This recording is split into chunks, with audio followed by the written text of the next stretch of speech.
Hey, what's up, everybody? Welcome to week 18 of commercial diving school. This week we finished up our scuba altogether and we moved on to SSA, surface supplied air diving, which is with the hard hat, so using Kirby Morgans and everything. So I'm going to tell you all about that stuff. So if you're new to the channel, make sure to subscribe, leave a like if you enjoyed this video, and leave any comments or questions for me down below. So to start it off, Sunday is when everybody came back from our 1 week basically vacation break for Thanksgiving. So we had that whole entire week off, and we had to be back Sunday night by 5 p.m. So everybody came back, we had dinner, everybody went about their business, went to bed, and we had to be up at muster Monday morning at 8 a.m. So right off the bat, Monday morning, we started off with our 100-foot scuba dive. The dive lasted probably about 15 minutes, and after that dive in the afternoon, we did another dive for 20 minutes, but this one was for an hour. So then Tuesday, we started off again 8 a.m.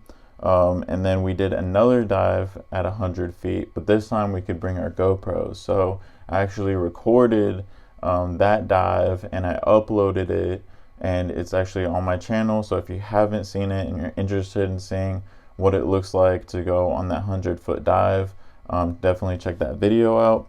But that dive was also for 15 minutes. I think the whole entire GoPro video was 17 minutes total. But anyways, we did another dive at 20 feet for an hour, and then we actually did an additional dive, but this one was only for 10 minutes, and we used a mask called an EXO. It's actually made by Kirby Morgan, and what it is, it's a full face mask. I still can't remember the name of that movie, but it's a shark movie. I think it's the second one. But anyway, these girls go diving and stuff like that, and like there's like this monster shark that tries to eat them. Anyways, in that movie, they're using like a full face mask, and that's basically what we're using. It actually has comms that are hooked up to the mask, so you can actually talk to them. And then we are also tethered. So basically, we put our harness on with our bailout, and then we had our EXO mask on, and then we basically went down the ladder and just hung out at the bottom of the ladder right around 10 feet for about 10 minutes, and then we came up and then we hot swapped with another guy, and then we can go up and get changed. So that was really cool. The mask wasn't in the best of shape. Like, the mask was cool itself, but you can tell it's been used a lot. So I mean, it wasn't in the best shape it could have been. So like, it kind of leaked a little bit when you breathed in. Like, it would spit up like water, and that's just from the air rushing in when you take a breath. It has a little water in front of the like port where the air comes out, so it just like sprays it into your mouth as you breathe. Yeah, not the best, like I said, but we got it done nonetheless. But anyways, so that was Tuesday, and then Wednesday. So by Tuesday, we were done completely with scuba. We finished master diver and everything. That's all of our NASI certs completed for scuba, including sea scuba, which is commercial scuba. All that's completed and done. And then we by Wednesday, we moved on to surface supplied air diving. So with the hard hat, Kirby Morgan hats, like we were doing in Jacksonville. Only this time we're using Kirby Morgan 77s, which are pretty nice. They're stainless steel. They have a T-Rex regulator on them, and they're really good quality. The only thing wrong with them is the comms, and the comms are supposed to set up to where each diver can actually talk to each other, which was awesome the first day that it worked. Like, on Wednesday, the comms actually worked. Like, we could talk to topside, we can talk to each other, but since then, it's like you can only basically you have a partner basically, and only one of you can talk to topside, and you can't talk to each other. Like that's basically how it's been after Wednesday. Um, but uh, but it was cool for Wednesday, I guess. But we started off that morning at 6:45 instead of 8. We had to start early for surface applied air diving because we need more time to get everybody through for the day. But we did 2 dives. The first dive was to 50 feet in the morning, and it was for 1 hour. And 1 hour is leave surface to leave bottom. The rest of the time that you're coming up from the bottom, so from 50 feet, that time isn't counted in your hour bottom time. It is counted as your decompression time. So however much time it takes to decompress from 50 feet, that's added on to that hour. So it's actually more like probably like an hour and a half dive or more. And then so that was in our wetsuit, and then our afternoon dive we actually got to do in our dry suit. So the same exact dive as the morning, but this time it was our first time putting on the dry suit, using the dry suit in the water. And the only thing I would say like I can fully remember is it squeezing the heck out of my feet. Like it basically acts like a vacuum seal. Like if you were to vacuum seal like food, or like, you know, like the space bags where you vacuum out all the air out of the space bag where you put your clothes in and stuff like that. Yeah, it vacuum seals your feet like crazy, and then the rest of the air just hangs up at your shoulders basically. But the rest of it wasn't that bad. It wasn't fully dry, like a little bit of water does get in it, and if you raise your arms, like the air kind of seeps out, so you have to use the fill button that you have in the middle of your chest. You have to like kind of tap that a few times, but they want you hanging on to something like the chains, or have another diver holding on to you, because you can overinflate your dry suit without even knowing it. Like you can fill it, you start filling up with the air, and then you're too light, and then you can take off like, you know, to the surface, and that's not good. You can get hurt going up too fast. Anyways, that was Wednesday. That was Thursday. Because we finished up scuba on Wednesday. We moved on to SSA on Thursday. And that's when we did the 250-foot dives, one of them with a dry suit. And then by Friday, we're completely done with SSA surface. We weren't done with surface applied air. We started our 132-foot dive, and that was for 30 minutes. So it took us from the time we left surface to the time we left the bottom, so which was 132 feet.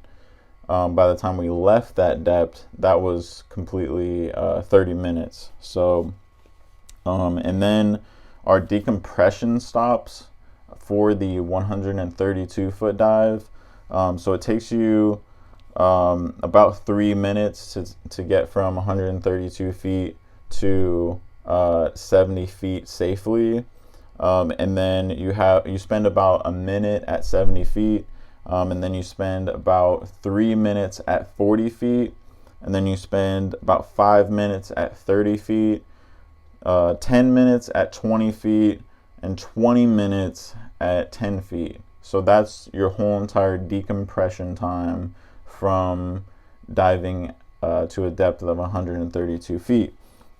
And then, so the one thing I want to point out that's special about 132 is that you have the potential of getting narked out, which is you have more partial pressure of nitrogen going to your brain than normal. So you basically lack a little bit of oxygen, and you have more nitrogen, and you can kind of like feel different.